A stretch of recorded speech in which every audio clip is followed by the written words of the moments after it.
Hello बास्ता dreamers. आज तारीख है 23 जून 2020। चलिए देख लेते हैं आज हमें कौन कौन से आर्टिकल डिस्कस करने हैं। आर्टिकल के डिस्कशन से पहले हम कार्टून को समझेंगे कि कार्टून में किस पर बात की जा रही। कुछ भी इसमें कॉम्प्लेक्स नहीं है, बड़ा सा सिंपल सा फार्मूला है। जस्ट बिकॉज क्योंकि अभी राइट नाउ की जो ऑटोमोबाइल इंडस्ट्री है, तो वहाँ पे कुछ एक फैमिली पर्सन जाते हैं और मेन ओनर से पूछते हैं कि क्या आपके पास कोई ऐसी कार है जो क्रूड ऑयल से चल सकती हो। इसका मतलब ये हुआ कि इंटरनेशनल मार्केट में जो क्रूड ऑयल की प्राइस है वो $40 पर बैरल पे आ चुका है। मीन पहले $120 पर बैरल पे था, अभी 40 पे आ चुका है। बट स्टिल जो भी प्राइसेस हैं अभी राइट नाउ, जो पेट्रोल या डीजल से चलने वाली कार है, कह रहे हैं कि उनका जो प्राइस है, कह रहे हैं वो एज इट इज़ है। ठीक, तो that is why they are just joking कि क्या आपके पास कोई ऐसी कार है जो कि क्रूड ऑयल से रन कर सकती हो। ठीक, चलिए अब देखते हैं। अब हम आर्टिकल की तरफ मूव करेंगे। आर्टिकल में पुराने इश्यू को फिर से उठाया गया है कि 25 मई में हुआ क्या था कि एक फ्लॉयड नामक पर्सन को, एक ब्लैक अफ्रीकन अमेरिकन था, वो उसकी हत्या पुलिस के द्वारा कर दी जाती है। ठीक, तो वो अपने लास्ट मोमेंट पर बोल रहा था कि I can't breathe, I can't breathe. तो बस उसी को हैशटैग के रूप में पूरे अमेरिका में स्प्रेड कर दिया जाता है। अब देखिए, ये जो रेसिज्म का ये जो पूरा सिनेरियो है ना, तो अब इसमें क्वेश्चन मार्क थोड़ा डिफरेंट पर्सपेक्टिव में रेज करते हैं। कहते क्या है कि अमेरिका में जो पुलिस का फंक्शनिंग का सिस्टम है, कह रहे हैं वो अदर स्टेट से बिल्कुल अलग है। कहते हैं कि अमेरिका में अगर आपको पुलिस ऑफिसर बनना है तो आपको हार्डली आपको लगेगा 258 आवर्स। मीन 252 या 258 आवर्स में आप एक पुलिस ऑफिसर बन सकते हो। लेकिन अगर आपको एक नाई बनना है, मीन एक बार्बर की शॉप ओपन करनी है, हेयर सैलून वगैरह की अगर आपको ओपन करनी है, तो आपको 1528 आवर्स लगते हैं। मीन सीधा सीधा अगर देखा जाए तो 7 टाइम ज़्यादा टाइम कंज्यूम होता है। अगर आपको एक नाई बनना है, आपको एक सैलून ओपन करना है अमेरिका में, तो वो ज़्यादा डिफिकल्ट है। लेकिन पुलिस ऑफिसर बनना ज़्यादा आसान है। फिर दूसरा क्वेश्चन मार्क रेज होता है फंक्शनिंग पर, अमेरिकन पुलिस के फंक्शनिंग पर। दूसरा क्वेश्चन मार्क रेज कुछ इस प्रकार से होता है कि उनके स्टैंडर्ड्स पर सवाल उठाए जाते हैं। कहते हैं कि अमेरिका में जो पुलिस है ना, उससे केवल 19 वीक्स की ट्रेनिंग दी जाती है। केवल 19 वीक्स की ट्रेनिंग के बाद वो एक पुलिस ऑफिसर बन जाता है और वो प्रॉपर फंक्शन करने लगता है। लेकिन अगर ये वाइट और ब्लैक का अगर हम रेसिज्म का अगर हम कंपेयर करें, अगर हम यूरोपियन, यूके, जापान, जर्मनी, अगर हम यहाँ की पुलिस से अगर कंपेयर करें, तो उनकी ट्रेनिंग मीन 19 वीक्स की नहीं, मीन इवन मोर देन कि मीन 200 वीक्स की, 300 वीक्स की होती है। मतलब एक अनदर कंट्री है, मीन वही वाइट वाइट रेसिज्म वहाँ पर भी है, वो भी वाइट सुपरमेसी को ही फॉलो करते हैं। लेकिन उनकी ट्रेनिंग अमेरिका की ट्रेनिंग से कहीं ज़्यादा है। 239 वीक्स की ट्रेनिंग अगर जर्मनी में होती है, तो इट्स मीन ना कि यूरोप में अगर हो रही है कि 212 वीक्स की अगर ट्रेनिंग हो रही है किसी पुलिस ऑफिसर की, और ऑन अ रेगुलर बेसिस पर होती है, तो स्टैंडर्ड में तो डिफरेंस आएगा ही, क्योंकि अमेरिकन पुलिस क्या है कि प्रॉपर तरीके से ट्रेंड नहीं है। वही अगर यूरोपियन लाइनेज को देखें और अगर स्कैंडिनेवियन कंट्री को देखें तो प्रॉपर ट्रेंड है। तो राइटर कहते हैं कि यहाँ पर जो पुलिस के द्वारा किया गया है, जो पुलिस का जो एक्शन है, कह रहे वो इन दोनों पर्सपेक्टिव से काफ़ी मैच करता है। कहता है कि अगर पुलिस को अगर प्रॉपर ट्रेनिंग मिलती, अगर उनके अंदर प्रॉपर एक पेशेंस होता, तो ऐसा पॉसिबल नहीं कि वो किस प्रकार की हत्याएं करते। और फिर गन यूज़ करने के, मीन फायर आर्म्स के यूज़ करने के कि मीन उसके पीरियड के बारे में बात की जाती है। कहते हैं अमेरिकन कहते हैं फायर आर्म्स बहुत जल्दी यूज कर लेते हैं। मीन तुरंत फायर करेंगे, तुरंत अटैक कर देते हैं, और वहाँ पर गन का लाइसेंस लेना भी बहुत आसान है। मतलब कि अगर देखा जाए तो अमेरिका में पुलिस के पास पेशेंस भी कम है, पुलिस सबसे ज़्यादा फायर आर्म्स भी यूज़ करती है, और पुलिस ही सबसे ज़्यादा लोगों को किल भी करती है। उसमें भी सबसे ज़्यादा अफ्रीकन अमेरिकन को ही किल करती है। ठीक, जबकि वही अगर हम यूरोपियन कंट्रीज़ की बात करें, जर्मनी की बात करें, और जो अदर अदर स्टेट्स की बात करें, लाइक ऑस्ट्रेलिया हो गया, जापान हो गया, कह रहे कि वहाँ पर हार्डली, जापान में तो 2012 के बाद से पुलिस ने किसी को मारा ही नहीं है, किसी को किल ही नहीं किया। मीन पुलिस के द्वारा कोई मारा ही नहीं गया 2012 के बाद से। लेकिन अगर यूरोप की भी अगर अगर हम बात कर लें, तो जो इस स्कैंडिनेवियन कंट्री है, अगर वहाँ पे ऐसे नंबर ऑफ केसेस बहुत कम देखने को मिले हैं कि 2003 से लेकर के 2013 के बीच में केवल 3 लोगों को मारा गया है। जबकि अगर यूके में देखा जाए तो केवल 51 लोगों को मारा गया है, कि 1990 से लेकर के टिल नाउ में 20 ईयर में केवल 50 लोगों की मौत हुई है पुलिस के द्वारा। मतलब पुलिस ने किसी अपराधी को मारा है, कह रहे हैं ऐसे ऐसे नंबर ऑफ केसेस, कह रहे हैं अदर जो डेवलप्ड इकोनॉमीज हैं, कह रहे हैं वहाँ पर ऐसे केसेस बहुत कम है, लेकिन अमेरिका में बहुत ज़्यादा है। तो इस पर क्वेश्चन मार्क वहीं पर रेज कर रहे हैं, कह रहे हैं कि प्रॉब्लम यहाँ पर उनकी ट्रेनिंग में है, उनके प्रिजर्वेशन में है, और उनके एलिजिबिलिटी क्राइटेरिया में है। कह रहे हैं कि एक पुलिस ऑफिसर बनने के लिए जो जो एलिजिबिलिटी क्राइटेरिया होना चाहिए, कह रहे हैं आई थिंक वो स्टैंडर्ड अमेरिका में नहीं है। ठीक, तो हमारा ये वाला आर्टिकल डिस्कस हो गया। अब हम नेक्स्ट आर्टिकल की ओर मूव करेंगे, वो है इंडिया और नेपाल के रिलेशन के रिगार्डिंग।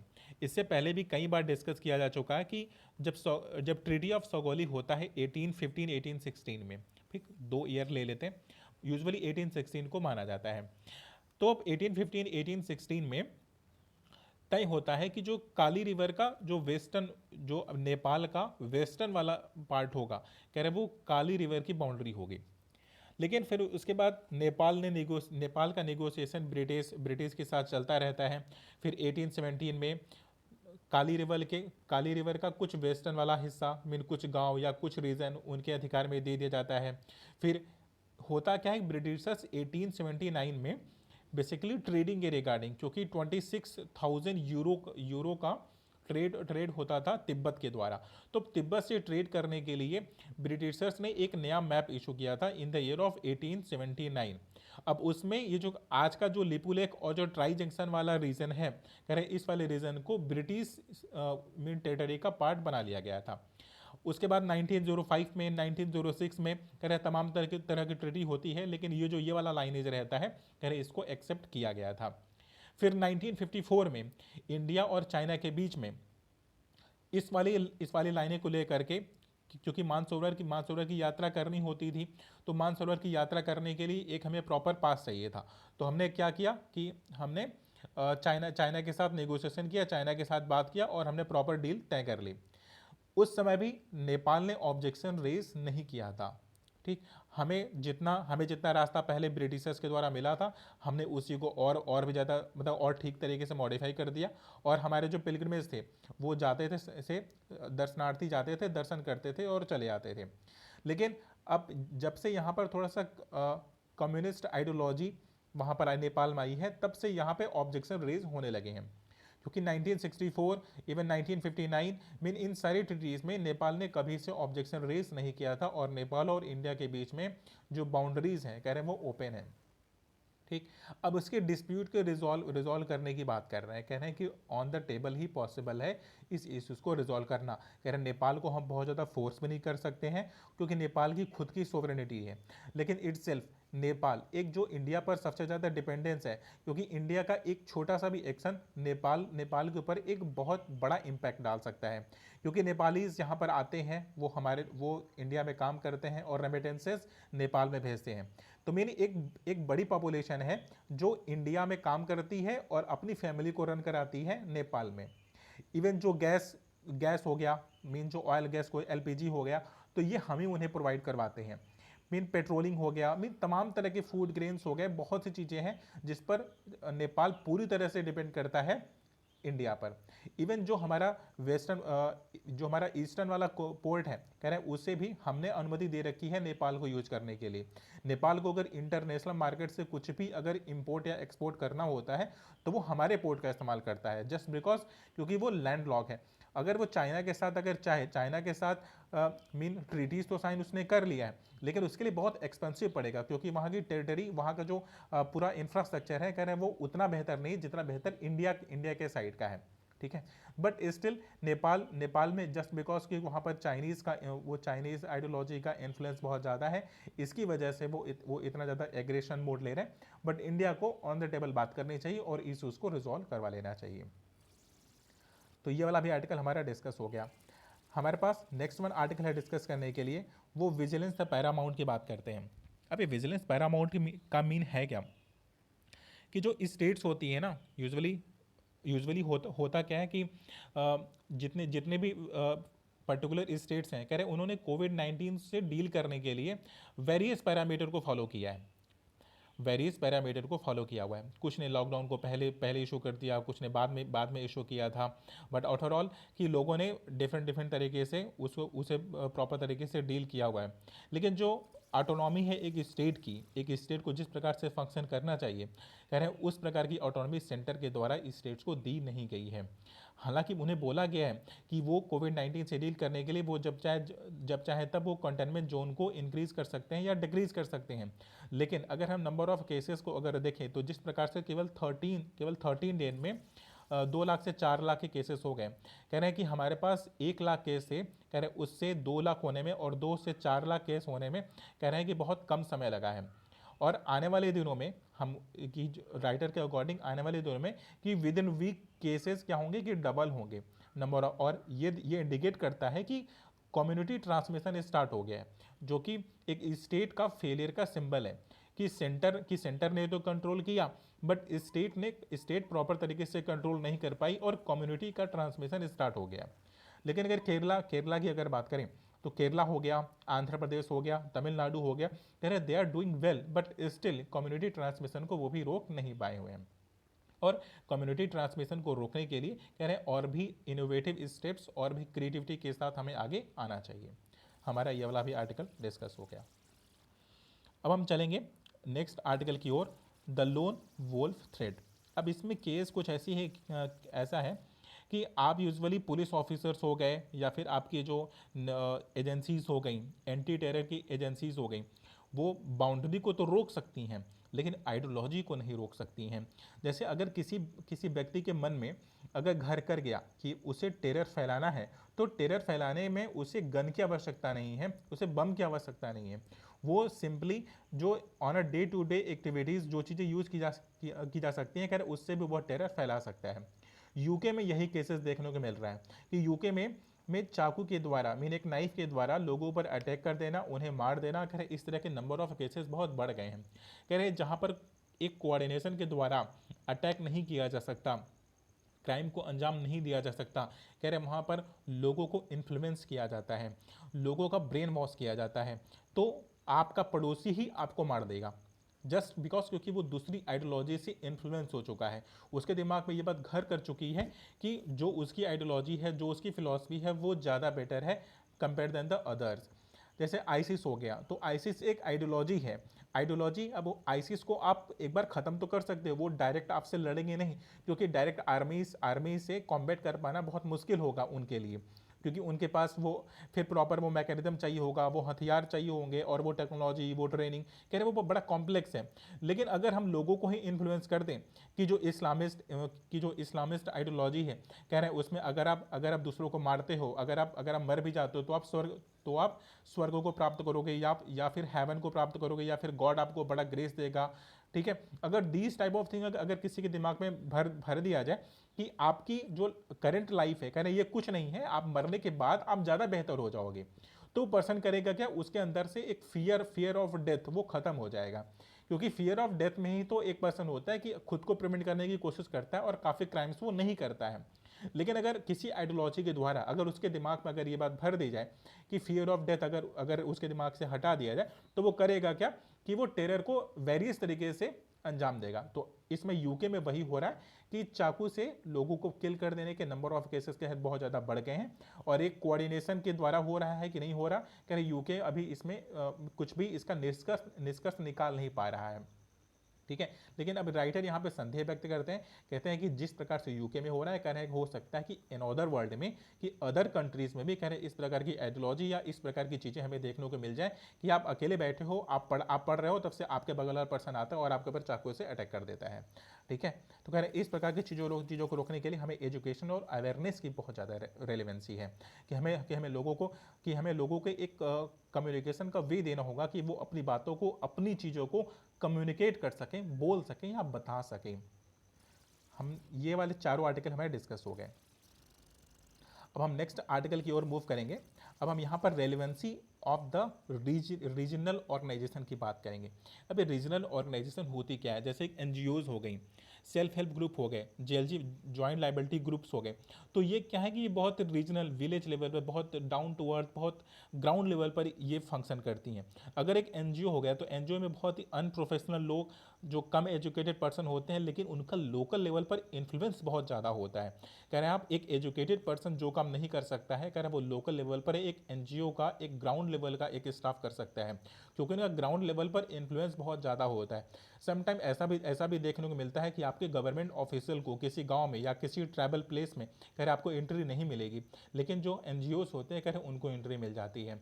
और एनसीसी हो गया, एनएसएस हो गया, तो नेशनल सर्विस स्कीम हो गया, ठीक है, नेशनल कैडेट क्रॉप्स हो गया। कह रहे हैं कि कह रहे हैं इस प्रकार की जो ऑर्गेनाइजेशन है हमारे पास, जो वॉलेंटियर जो वेलफेयर के लिए फंक्शन करती हैं, कह रहे हैं अब वो वक्त आ गया है कि कोविड-19 से लड़ने के लिए हमें उनका इस्तेमाल करना चाहिए, उनका प्रयोग करना चाहिए। क्योंकि जो एनएसएस हो गया और जो एनसीसी हो गई, इसमें इसमें होता क्या है कि बिल्कुल यंग वन पर्सन की जो बिल्कुल यंग ब्लड है, कह रहे हैं कि वही इसका पार्ट होते हैं। और 150 साल से ज़्यादा हो गया है कि एनएसएस को और एनसीसी को फंक्शन करते हुए, और इनके हाथ में मीन वो थर्मामीटर और वो टेस्टिंग किट पकड़ा देनी चाहिए। और ये करेंगे क्या कि अपने लोकल में ही टेस्टिंग स्टार्ट कर देंगे, कि मीन एक प्रोफेशनल को लोगों को सर्च कर करके टेस्टिंग नहीं करनी है। अब जो स्कूल कॉलेजेस में जो पढ़ने वाले बच्चे हैं, कह रहे हैं उनके हाथ में थर्मामीटर आप पकड़ा दो, उनके हाथ में आप ये आर्टिफिशियल टेक्निक को पकड़ा दो, कि जस्ट वो किसी की कोई पर्सन है कि वो इनिशियल स्टेज में इन्फेक्शन के है या नहीं है, कह रहे वो तुरंत चेक करके और आपको वो इन्फॉर्म कर सकें और आपको एक डेटाबेस बना करके दे सकें। और जो ऐसे जो ट्रेंड पर्सन होंगे वो आपको यहीं से मिल सकते हैं, एनसीसी से मिल सकते हैं, एनएसएस से मिल सकते हैं, एनजीओ से मिल सकते हैं, एसएचजी से मिल सकते हैं, कि वो महिलाएं की जो सेल्फ हेल्प ग्रुप को फॉर्म करके रखी हैं, कह रहे आप उनकी मदद लो। क्योंकि जब तक आप इन लोगों से कोऑर्डिनेट नहीं करोगे तब तक आप ग्राउंड लेवल पर पहुंचोगे नहीं। और अभी राइट नाउ अगर हम इंडिया का जो हेल्थ का इंफ्रास्ट्रक्चर था, कि अभी तक हमारे पास 1 लाख बेड तो थी, 2 लाख 3 लाख बेड तो था, लेकिन अब इससे ज़्यादा अगर नंबर ऑफ केसेस बढ़ते हैं तो अब सिर्फ मौतें होंगी। यानी क्योंकि हॉस्पिटल्स जो मेट्रोपॉलिटन सिटीज़ के जो हॉस्पिटल्स हैं वहाँ पर बेड तो पूरी तरह से भर चुके हैं, कि मीन एक गांव का पर्सन अगर बीमार होता था और अगर उसका ट्रीटमेंट नहीं हो पाता था तो वो शहर की ओर जाता था। लेकिन अभी शहर में ही बेड पूरी तरह से फैले, हॉस्पिटल से बिल्कुल लाचार हो चुके हैं, कह रहे उनके पास कुछ है नहीं। कह रहे हैं अब अगर नंबर ऑफ केसेस अगर बढ़ते हैं या कम्युनिटी या फिर कम्युनिटी ट्रांसमिशन अगर इंक्रीज हो जाता है, तो इस बात के चांसेस बहुत ज़्यादा हैं कि हेल्थ इंफ्रास्ट्रक्चर तो क्रैश होगा ही होगा, और लोगों के मरने की जो संख्या, मॉर्टेलिटी रेट है, कह रहे ये बहुत ज़्यादा बढ़ जाएगी। कह रहे इसके लिए हमें उनकी सहायता लेनी चाहिए, जो रीजनल ऑर्गेनाइजेशन है जो बिल्कुल ग्राउंड लेवल पर फंक्शन कर सकती हैं, हमें उनकी मदद लेनी चाहिए और उनके द्वारा इस टेस्टिंग को और ट्रेसिंग को अंजाम देना चाहिए। ठीक है, अब हम नेक्स्ट आर्टिकल की तरफ मूव करेंगे। सॉरी, वो है ट्रांसपेरेंसी ड्यूरिंग अ क्राइसिस। अब यहाँ पीएम केयर फंड की बात कर रही हैं, जो इस वाले आर्टिकल में ये बात कर रही है पीएम केयर फंड की। अब पीएम केयर फंड देखिए एक यूनिक फंड था, उसे न पार्लियामेंट के थ्रू न डिस्कशन के थ्रू किसी वैसे तरीके से इसे इजाद किया नहीं गया था। ये सिंपली कि पीएम मोदी के ही कि जस्ट ब्रेन की उपज थी, उन्होंने सिंपली क्रिएट कर दिया अपनी विवेकाधीन शक्तियों से। फिर उसके बाद क्वेश्चन मार्क रेज होने लगा कि पीएम केयर फंड में जब इतने ह्यूज अमाउंट में पैसे आए हैं, कि मीन ऐसे कि इस प्रकार के डोनेशन मिले कि 1 बिलियन तक किसी एक पर्सन ने दे दिया है, इस प्रकार का पेमेंट हो गया, तो उसकी ऑडिटिंग ना हो और वो आरटीआई में ना हो। चूंकि डेमोक्रेसी में होता क्या है कि अगर लोगों के द्वारा पैसा कहीं भी इकट्ठा किया जाएगा, उसे उसके बेनिफिशरी कहाँ है, कौन है, कितना पैसा कहाँ से आया, कह रहे इसका पूरा हिसाब किताब तो रखा जाता है।